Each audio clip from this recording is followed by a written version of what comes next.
제가 아까 멀티가 잘 안 된다고 그랬잖아요. 이번 주에 제가 후배 목사님을 대접할 일이 있어서 제가 청라에 있는 이제 식당에를 갔어요. 이제 가면서 이제 제가 운전을 했고, 이제 목사님, 전도사님 제 옆에 탔는데, 운전을 하면서 제가 이제 얘기를 하면서 이제 식사 장소로 갔는데, 제가 이제 두 가지를 잘 못한다고 했잖아요. 그러니까 운전을 하면서 내비게이션을 보면서 운전을 해서 이제 식당을 갔는데, 그 식당이 이제 큰 건물이 두 동이 있는데, 그 두 동 상가가 들어가는 입구가 똑같아요, 거의. 그래서 이 상가 건물, 그다음 두 개 상가가 붙어 있는데 그 두 개 상가로 들어가는 입구가 똑같아요. 그래서 이 두 개 상가 입구를 이제 두 개가 있는데 이 왼쪽에 있는 입구로 들어가야지 제가 가려고 하는 식당으로 가는데, 제가 이야기하다가 그냥 오른쪽에 있는 입구로 들어간 거예요. 입구가 거의 똑같거든요. 그래서 들어가서 그 식당이 2층인데 들어가서 그냥 아무 생각 없이 차를 파킹하고 2층을 올라갔는데 그 식당이 없는 거예요. 저는 이제 거기 주차를 잘했다고 생각하고 2층을 올라갔는데, 근데 거기 갔는데 제가 가려고 하는 음식점이 2층인데 2층에 음식점이 있는데 그 이름이 없는 거예요. 다른 이름의 음식점이 있는 거예요. 그래서 이상하다. 이름이 그새 바뀌었나? 아무 생각하지 않고 중국집이었는데 중국집이 있는데 이름이 다른 거예요. 그래서 그새 이름이 바뀌었나? 이상하다 싶어서 갔더니 이거 잘못 온 거예요. 옆 건물에 온 거예요. 그래서 다시 내려가서 다시 차를 운전해가지고 다시 나가서 옆 건물로 다시 들어갔는데, 그랬다니까요, 제가. 아무튼 그런 우스운 일이 있었어요. 오늘 이제 창세기 3장 8절에서 13절의 말씀을 가지고 책임 전가를 삼가라, 이런 이제 말씀을 좀 나누려고 합니다. 저를 한번 따라서 하실까요? 책임 전가를 삼가라. 어떻게 보면 저도 책임 전가하는 건지 몰라요. 제가 멀티를 못하니까, 하나밖에 못하니까 제가 실수해도 좀 봐주세요 그러는데, 그게 책임 전가를 삼가하라는 여기에 딱 걸리네요. 제가 보니까. 하버드 대학교의 저명한 학자 크리스 아지리스라고 하는 그 분의 연구인데, 타인의 성장과 변화를 돕는 게 주업인 사람들을 대상으로 연구를 했어요. 타인의 성장, 변화를 돕는 사람들. 다시 말하면은 목회자, 의사, 기업 경영인, 이러한 아주 다양한 전문직 종사자들을 이제 연구한 결과 다음과 같은 연구 결과를 얻게 되었어요.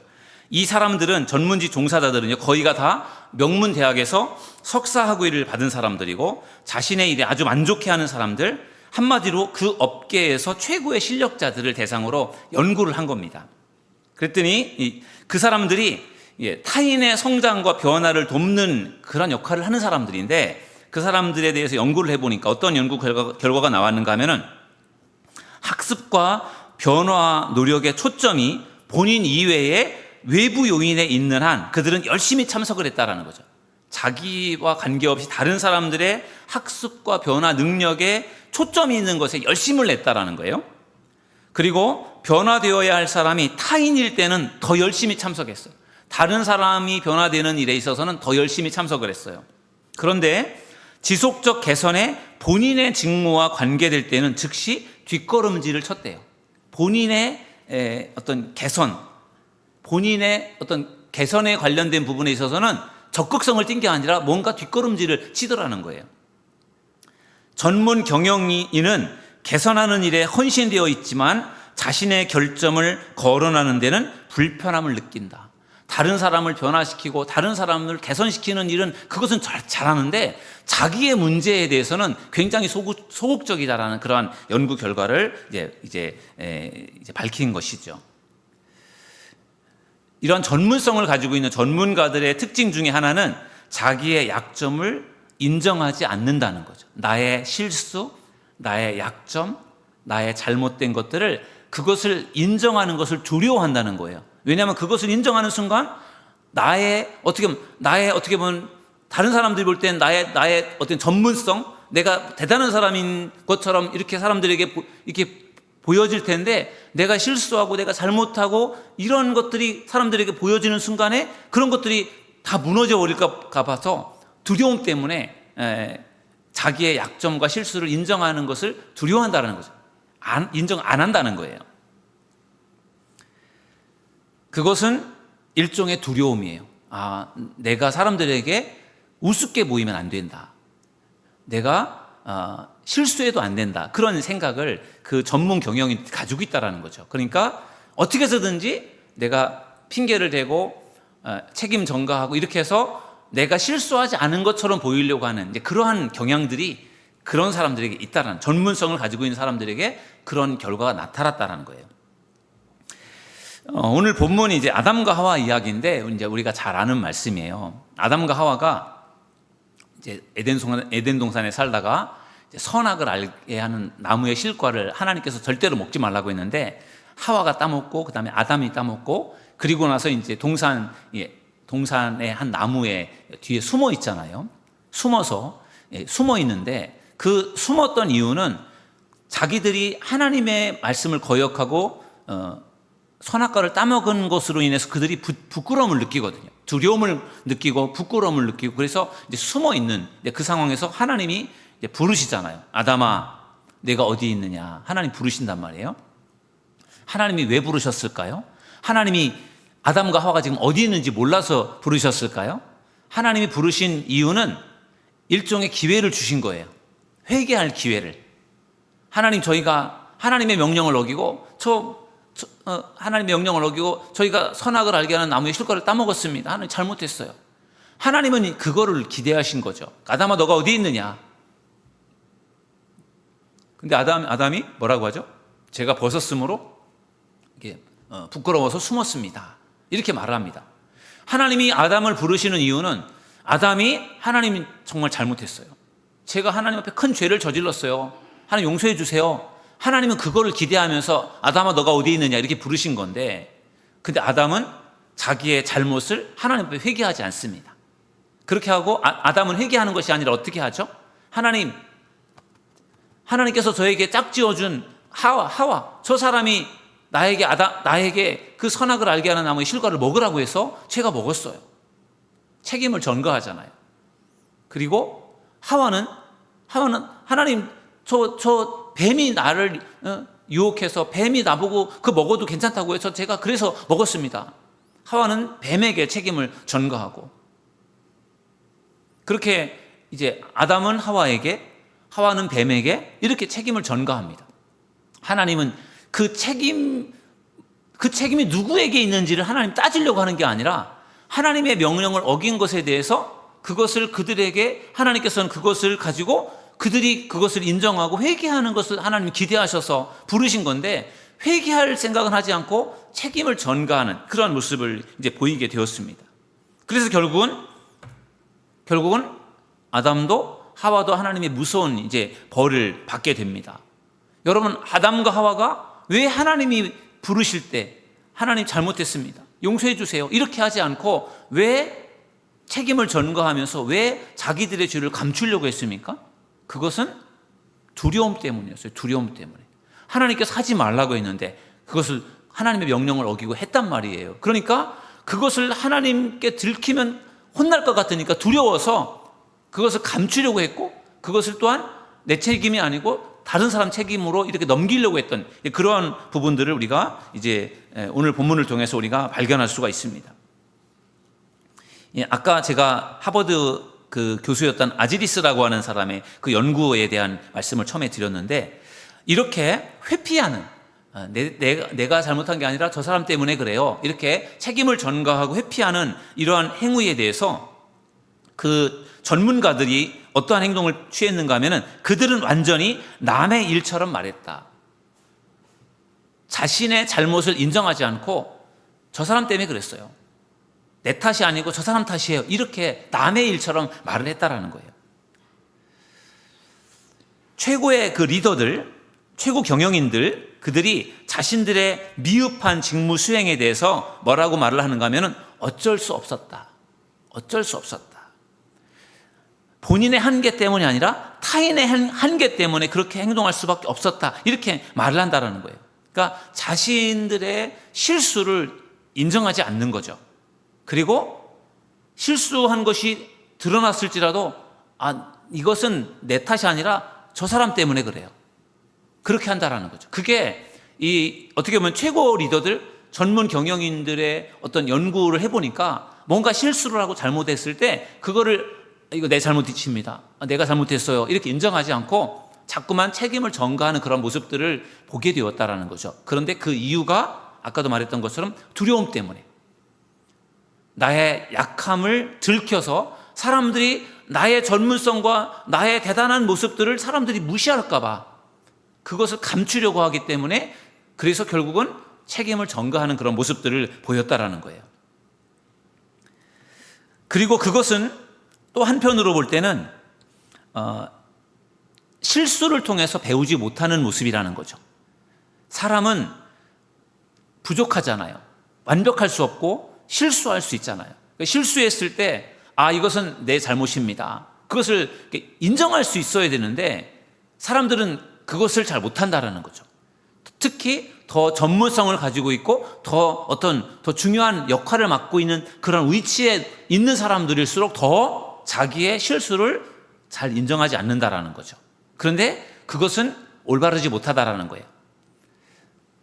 오늘 본문에서 하나님이 아담과 하와를 찾으셨던 이유가 그들을 하나님께서 혼내주고 그들이 누가 잘못했는지를 하나님께서 밝혀내기 위해서 그런 것이 아니라 하나님께서 기회를 주신 거란 말이에요.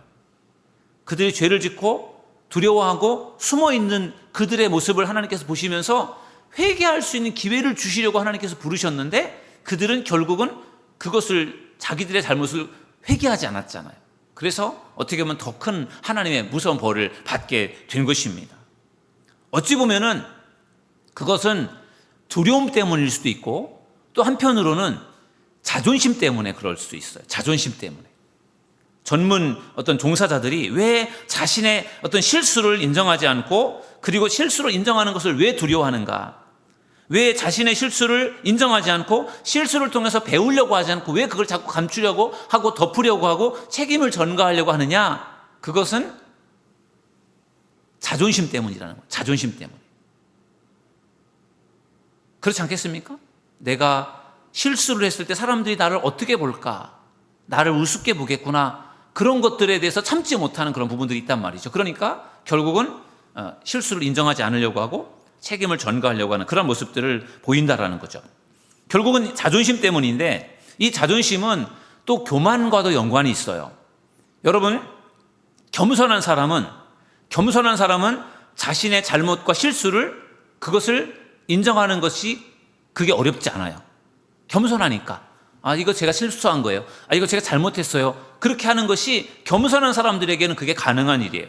근데 교만한 사람들에게는 그게 힘들어요. 교만한 사람. 교만하다고 하는 것은 어떻게 보면 자기의 잘못을 드러내려고 하지 않고 내가 대단한 사람이고 그런 그 교만한 사람들의 모습 속에 그런 게 보여지잖아요. 그렇기 때문에 교만한 사람일수록 결국은 더 자기의 실수를 인정하는 것을 하기 어려워한다라는 거예요. 우리는 하나님 앞에서 겸손한 사람이 되어져야 할 줄로 믿습니다. 겸손하면 사실은 문제될 게 없어요. 겸손하면 나의 실수도 인정할 수 있는 것이고 나의 부족함도 인정할 수 있는 것이고, 그런데 문제는 교만한 것이죠. 교만하게 되면 결국은 거기에서 많은 문제가 발생이 되는 것이죠. 예수님의 이제 제자들 이야기를 좀 나누려고 하는데요. 예수님의 제자들은 예수님이 겟세마네 동산에서 체포가 되었을 때 예수님의 제자들은 다 예수님을 부인하고 예수님을 떠나버렸습니다. 다 도망갔어요. 베드로는 멀찍이서 이렇게 숨어서 이렇게 예수님이 어떻게 되는지를 지켜보려고 숨어서 예수님을 따라갔다가 나중에는 들켜서 모른다고 3번 부인을 했지만 다른 제자들은 아주 다 멀리 다 도망가 버렸어요. 예수님이 3년 반 동안 공생의 기간 동안에 그 누구보다도 정말 공을 들이고 정성을 다해서 가르쳤던 사람들이 예수님의 12명의 제자란 말이에요. 그런데 그들이 다 예수님을 떠나버렸어요. 그러니까 그런 모습을 볼 때 예수님의 마음이 어떠했겠을까? 어떠했겠어요? 얼마나 실망스럽고 얼마나 예수님의 마음이 상했겠습니까? 배신감 같은 걸 느꼈겠죠. 그렇다면 예수님의 제자들은 왜 겟세마네 동산에서 왜 예수님을 다 떠나버리고 말았을까요? 그들도 역시 두려움 때문이었어요. 예수님이 체포되니까, 예수님이 체포되어 죽을 것 같으니까 우리도 잘못했다가는 우리도 큰일 나겠구나, 그런 생각이 드는 순간에 그들이 두려움 속에서 결국은 다 도망가 버리고 말았던 것이죠. 베드로도, 예수님의 수제자였던 베드로도 나는 예수님 몰라요, 난 예수님 제자 아니에요, 그것을 3번씩이나 베드로가 부인했던 것도 두려움이라는 거죠. 그만큼 이 두려움이라고 하는 것이 참 무서운 거예요. 그런데 어떻게 보면 그렇기 때문에 예수님의 제자들은 다 실패자입니다. 예수님께서 그렇게 공을 들여서 잘 가르쳤지만, 그런데 그들은 다 예수님을 떠나버리고 예수님 부인하고, 그렇기 때문에 그런 예수님의 제자들의 모습을 볼 때 그들은 실패자로 보여지는 거죠. 예수님이 그렇게 공을 들여서 그들을 훈련하고 키워냈는데 결국은 12명 다 실패자가 돼버리고 말았어요. 그러면 그렇게 해서 실패자로서 예수님의 제자들은 끝이 난 걸까요? 그렇지 않아요. 다 실패자인 것 같은데, 그런데 그들이 다시 회복이 됩니다. 예수님께서 십자가에 달려 돌아가시고 3일 만에 부활하시고, 그리고 그 제자들에게 다시 찾아가시잖아요. 그리고 그들을 만나 주십니다. 그럴 때 예수님의 제자들이 거기서 회복이 됩니다. 예수님께서 십자가에 달려 죽으시고 그것으로 다 끝난 줄 알았는데 예수님이 다시 살아나셨단 말이죠. 그리고 그것을 그들이 직접 보았어요. 의심 많았던 도마도 마지막 순간에 예수님을 보았어요. 3번째 예수님께서 제자들에게 나타나셨을 때 그때 도마가 처음으로 예수님을 보았어요. 그러면서 예수님의 손에 못자국을 보면서 정말 예수님이 정말 부활하셨구나, 그것을 이 도마가 보고 확인하면서 예수님을 고백하잖아요. 그러면서 결국은 그 제자들이 예수님을 배신하고 배반한 실패자였는데 예수님의 부활을 경험하면서 그들이 회개하고 다시 예수님께로 돌아왔습니다. 그러니까 그들이 실패자였지만 그들은 다시 돌아와서 예수님의 제자로서의 역할을 감당하게 되는 것이죠. 실패자지만 실패자로 끝나지 않았어요. 실패를 딛고 그들은 일어나게 되는 것이죠. 그리고 나중에 예수님께서 이제 부활 승천하신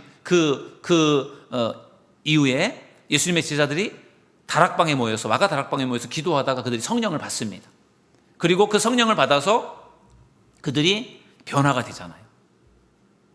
정말 이제는 예수님을 모른다고 부인하고 예수님을 떠났던 그들이 이제는 죽으면 죽었지 우리는 예수님을 절대로 부인하지 않을 것이고, 그리고 그 부활의 예수님을 증거하는 일을 위해서 목숨도 내놓고 그들이 복음을 전했던 제자들로 변화된 줄로 믿습니다. 그 일이 어떻게 가능했습니까? 부활하신 예수님을 그들이 만났기 때문에, 그리고 성령을 그들이 받았기 때문에 그 일들이 가능하게 된 줄로 믿습니다. 예수님을 모른다고 부인하고 예수님을 떠나버렸던 실패자였던 예수님의 제자들이, 그들이 부활하신 예수님으로 말미암아 그리고 성령을 받음으로 말미암아 그들이 새롭게 변화된 줄로 믿습니다. 그런 점에서 예수님이 그들이 실패했다고 해서 그것으로 그들과의 관계를 끊은 것이 아니라, 그들이 실패했지만 그들이 다시 회개할 수 있는 기회를 주시고 그들을 다시 찾아가서 만나주시고 그들을 회복시켜서 그들을 예수님의 복음을, 예수님의 그 사역을 이어갈 수 있는 그런 제자로 예수님께서 그들을 사용하여 주신 줄로 믿습니다. 실패자가 아니라 실패를 딛고 일어난 그러한 제자가 되었다라는 것입니다. 어찌 보면은 좋은 리더, 좋은 지도자, 좋은 믿음의 사람이 되려면은 실패한 것을 인정하고 그리고 실패를 통해서도 배우는 사람이 되어져야 할 줄로 믿습니다. 우리 사람은 완벽할 수 없잖아요. 누구나 다 완벽할 수 없고 실수할 수 있고 실패할 수도 있고 뭔가 잘못할 수 있는 그런 가능성을 많이 가지고 있어요. 그렇기 때문에 우리가 실수했을 때, 실패를 했을 때, 이건 내가 부족해서 실수했어요.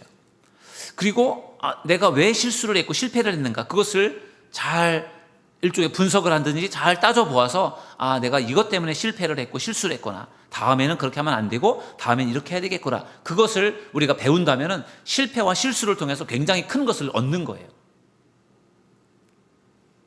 성공만이 다가 아니라, 항상 성공할 수 있는 것이 아니라 실패할 수도 있잖아요. 예수님의 제자들도 실패를 했으니까. 그러나 실패를 통해서 배우는 사람이 된다면 그 실패를 극복하고 더 큰 일을 감당할 수 있게 될 줄로 믿습니다. 또 다른 사람인데요, 데이비드 나이그런이라고 하는 사람이 종교 리더들을 연구했어요. 연구할 때 평범한 리더와 비범한 리더, 평범한 리더와 아주 탁월한 리더의 차이점을 알아냈는데, 연구 결과에 따르면은 이 탁월한 리더들은 실수를 통해서 배울 줄 안다라는 것이 탁월한 리더들의 차이점이었어요. 평범한 사람들은 실수를 통해서 배우지 못하는데, 탁월한 리더들은 실수를 통해서 배우더라는 거예요. 아까 상황은 뭔가 좀 영향력 있고 좀 뭔가 좀 특별한 리더들이 자신의 실수를 인정하는 그것을 꺼려하고, 또 실수를 통해서 배우려고 하지 않고 책임을 전가하려고 하는 그러한 모습들을 갖고 있다라고 하는 것을 제가 말씀을 드렸는데, 이번에는 또 다른 케이스로 평범한 리더와 탁월한 리더의 차이점을 보니까, 탁월한 리더들이 실수를 통해서 배우더라는 거예요. 그게 다른 점이라는 거예요.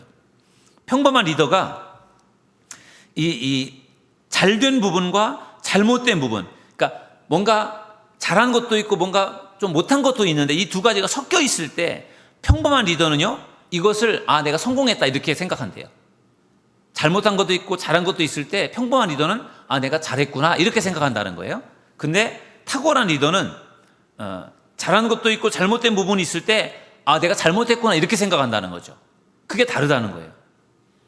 평범한 사람은 잘못한 것과 잘한 것 두 가지가 섞여 있을 때 내가 잘했구나 이렇게 본인을 판단을 하고 생각하는데, 탁월한 리더는 그 두 가지가 같이 있을 때 내가 잘못했구나 이렇게 생각한다는 거죠. 그러니까 평범한 사람은 내가 잘한 것에 집중을 하면서 잘한 것 때문에 거기에 괜한 긍지를 갖는데, 탁월한 리더는 잘한 것보다 잘못한 것에 신경을 쓰면서 왜 잘못됐는지 그걸 생각하면서 그걸 보완해 나간다라는 것이죠. 그런 점에서 다르다라는 거예요. 결국 이것은 어떤 이야기냐면은, 최고의 리더는, 탁월한 리더는 실수를 인정할 줄 안다라는 거예요. 실수를 인정할 줄 아는 사람. 여러분, 아까 리더들이 실수를 인정하지 않는 이유가 두려움 때문이라고 그랬잖아요. 두려움 때문에. 사람들이 나를 우습게 보면 어쩔까? 내가 실수한 것을 인정할 때 내가 그것 때문에 내가 수치를 당하면 어쩔까? 자존심 때문에, 두려움 때문에 그걸 인정하지 않으려고 하는데, 그런데 그게 다가 아니라는 거죠. 나의 부족함을 인정하고 나의 실수를 인정하고, 그리고 오히려 그걸 통해서 내가 부족한 것들을 배우고, 그리고 그걸 통해서 내가 보완해 나가는 것, 그게 훨씬 더 유익하다라는 것입니다. 여러분들은 과연 어떤 것 같아요? 내가 뭔가 실수를 하고 내가 뭔가 잘못을 했을 때 덮으려고 하고 가리려고 하고 변명하려고 하고 다른 사람에게 책임을 넘기려고 하고, 그러한 모습을 보이는 사람들 있을 것이고, 이건 내가 잘못한 것이고 내 탓입니다, 다 내 잘못이에요 이렇게 생각하면서 자기가 책임을 지려고 하는 그러한 사람도 있을 거예요. 그런데 이 두 부류의 사람 중에서 어떤 사람이 더 유익한가 하면은, 이건 내가 잘못한 거예요, 내 잘못이에요, 내가 부족했어요, 그렇게 자기의 잘못을 인정하고 책임을 지는 사람, 그 사람이 훨씬 더 유익하고 가능성이 있는 사람임을 믿으시길 주님의 이름으로 축원합니다. 여러분들이 그런 사람이 될 수 있기를 주님의 이름으로 축원합니다. 우리 기독교인들이 그래야 되잖아요. 이거 내 탓입니다, 내가 부족해서 그런 거예요. 그래야 그게 유익하죠.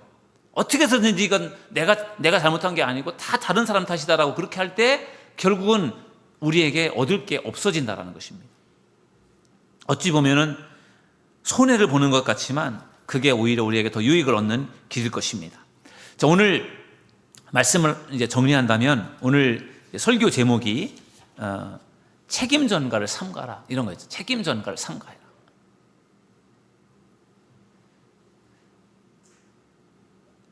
아담과 하와가 오늘 본문에 보니까 자기들이 잘못한 죄를 하나님 앞에, 하나님 이거 제가 잘못한 거예요. 아담이 하나님 이거 다 제 잘못입니다. 제가 아내에게 정확하게 선악과를 따먹으면 안 되고 절대로 안 된다고 하는 걸 제가 정확하게 가르쳐서 제가 그것을 절대로 따먹으면 안 되도록 제가 그걸 단속을 했어야 되는데 하나님, 저 때문에 아내가 선악과를 따먹게 되었습니다. 다 제 잘못입니다. 이렇게 아담이 했더라면 얼마나 좋았을까요? 근데 아담이 그렇게 하지 않았잖아요. 아내 때문에 제가 먹었어요. 이렇게 됐단 말이에요. 책임을 전가하는 그런 모습들. 어찌 보면은 우리들의 모습 속에도 그런 모습이 있을 수 있어요. 잘못된 부분들을 내가 책임을 지는 것이 아니라 다른 사람 탓으로 넘기려고 하는 그런 부분들.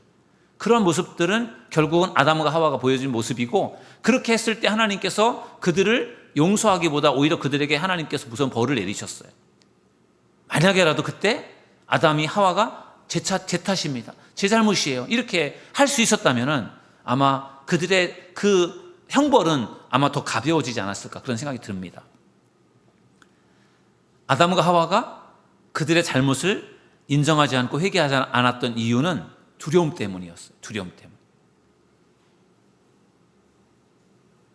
그리고 오늘날도 여전히 많은 사람들이 내가 잘못했습니다라고 인정하지 않고 다른 사람의 탓으로 돌리는 이유는 역시 두려움 때문이고 자존심 때문이고, 그래서 이거 정말 제가 잘못했습니다, 그것을 인정하는 것이 용기이고, 그것이 우리에게 필요한 솔직한 인정하는 것이 솔직하고 우리에게 중요한 것임을 믿으시길 주님의 이름으로 축원합니다.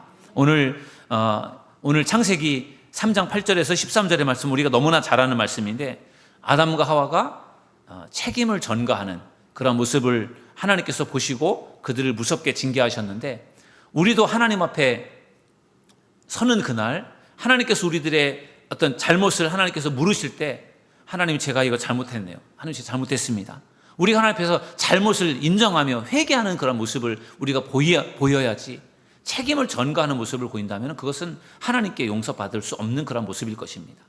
늘 우리에게 맡겨진 사명을 열심히 감당하되 최선을 다해서 감당하고, 그것이 비록 우리에게 좀 실수하고 또 잘못된 그런 일을 행한다고 할지라도 그것을 우리가 솔직하게 나의 부족함을 인정하고 하나님 앞에 회개하며 고백할 때 하나님께서 얼마든지 우리를 용서하시고 우리를 회복시켜 주실 줄로 믿습니다.